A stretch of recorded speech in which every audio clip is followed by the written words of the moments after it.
you create a lot more options for yourself that way than thinking like there's just one set path and there's no straying from that. How coincidental is DSE existing in Hong Kong? Imagine if DS stood for dim sum. The Dim Sum Express. The dim sum exam. Okay. No, that was dumb. But I just heard DS and I just thought of dim sum, and Hong Kong is just the right place to get dim sum. Okay. All right.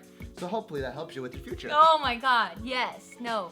But I also think, going on based on what you said, the entire world is at your fingertips now. We're in the internet age, and all of us can take a little peek into what's going on in Greece. We can take a little peek what's going on in Madagascar.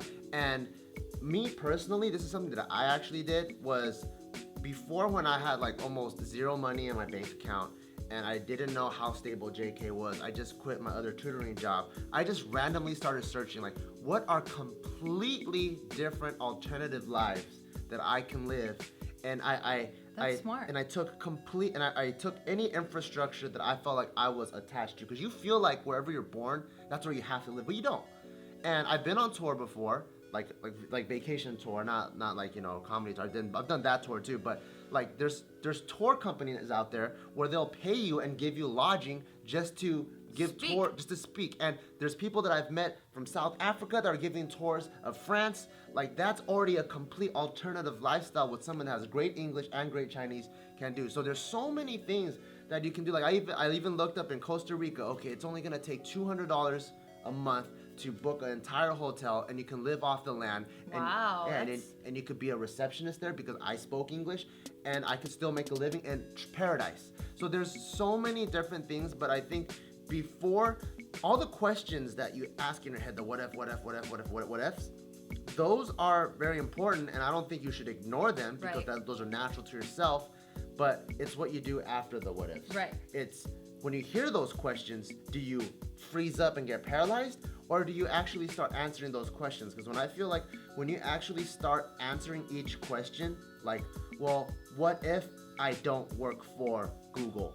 Then I'll try to work for... Then you ask another question, and you answer, and then pretty soon you'll have a huge fucking plethora of different other alternatives that you can take. Yeah, absolutely. And, I mean, yeah, what you're saying is absolutely correct. And I feel like I have a really good understanding of what you're going through, only because I grew up in a very traditional home, and I had very demanding parents. So you ate a lot of beans. And rice and tortillas, yes. Right. And there was like this really high expectation set for me because I'm a middle child, right? So I have my older sister who's like nearly perfect at that time. She did everything my parents wanted her to do. She was super obedient, went to the school that they wanted her to go to. She picked the job path that they wanted for her. And she did everything that my parents wanted. So whenever I, the black sheep of the family now, when I ever challenged or questioned, well, wait, why do I have to do that? It was like, what? You're talking back to me? How dare you? Like, who the hell do you think you are? I'm your parents, so I'm up here. You're the stupid kid. You're down here. It was that type of environment that I grew up in. Not that there's anything wrong. I think there's different ways to go about it, but that's a whole nother video. So I completely understand the pressure that you're going through. But I feel that it's highly important to know who you are and know what you want. And again, I think I already said this in the beginning. It's like you don't want to be disobedient or disrespectful, but I don't think that there's ever anything wrong with just asking questions. I don't think there's ever anything wrong with doing some research outside of what you've been told and seeing if what they say is true, seeing if what they say is the final answer. Because I feel like once you're complacent and you're just like, okay, well, this sounds right, so this is what I'm going to do, then you just become one of those sheep. And you're never going to be happy because you're always going to be asking what if. So I think it's super important, like what Bart said, is it's what you do once this what if question is brought up. It's not dwelling on it, and it's finding answers for it or asking more questions that are going to like help you find the answers to it. So I don't know. I know it's easier said than done, and I know it's something that's super scary, but trust me when I tell you that I've been in your shoes, not the exact situation, but I understand the pressure that you're going or that you're feeling, and it's not the end of the world. There's so many options for you out there. Again, I'm gonna say this, like, this world is absolutely yours, and you shouldn't just sell yourself short. I really don't know what else to say because I know it's like I keep saying, it's easier said than done. But most of it, I feel like the grunt work has to be done by you or all of those who are in the same position. You just have to acknowledge, the first thing is acknowledging those what if questions and acknowledge that those are fear-based questions and they're not real. Because the people that are jumping off of roofs, as sad as that is, they're telling themselves, I'm not gonna have a life.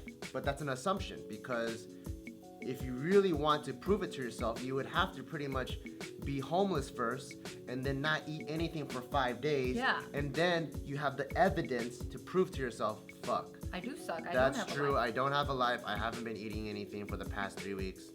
Okay, now it's time to go jump off the building. Like, that's proven to. But if you're 16 and you just have this fear and this assumption and imagination, you didn't prove it to yourself yet. Yeah. And usually between jumping off the building and actually not having a life, there are so many more steps and options that you can take that you would never know where life is gonna take you. Yeah. And just because you're not smart academically, because you were saying something about like, oh, I'm not strong in math, I'm not strong in science, I'm not strong in this, that's fine. That's not a test of your intelligence at all. Everyone learns completely differently. Everyone absorbs information completely differently. And just because these things don't click with you, it doesn't mean there's anything wrong with you, and it doesn't mean that you're dumb or that you're less intelligent than the person next to you. It just means that the system that's teaching you is kind of broken because it's not working for you. And like what Bart was saying is, yeah, the work has to come from you. So if this test is something that you want to take and this is something that you really want to do and you're like, I really want to nail it, I really want to get in one of these schools. If you want it bad enough, then you really have to put in that grunt work. You really have to sacrifice a lot of your sleep, a lot of friend time, a lot of spending time on your phone or on the internet. And you really have to put in those hours, because you can't say, I really want something really bad, and say, what if, but then your actions show otherwise. And you're just kind of like spending an extra 20, 30, an hour on the phone, or, just kind of like fucking around on the internet. It's like, whatever you want, you have to give it your 110%, because then it's like you're always going to feel like you're kind of in the middle of things and you're not really here nor there and you're not really going to succeed in anything. Well, I hope that information helped you.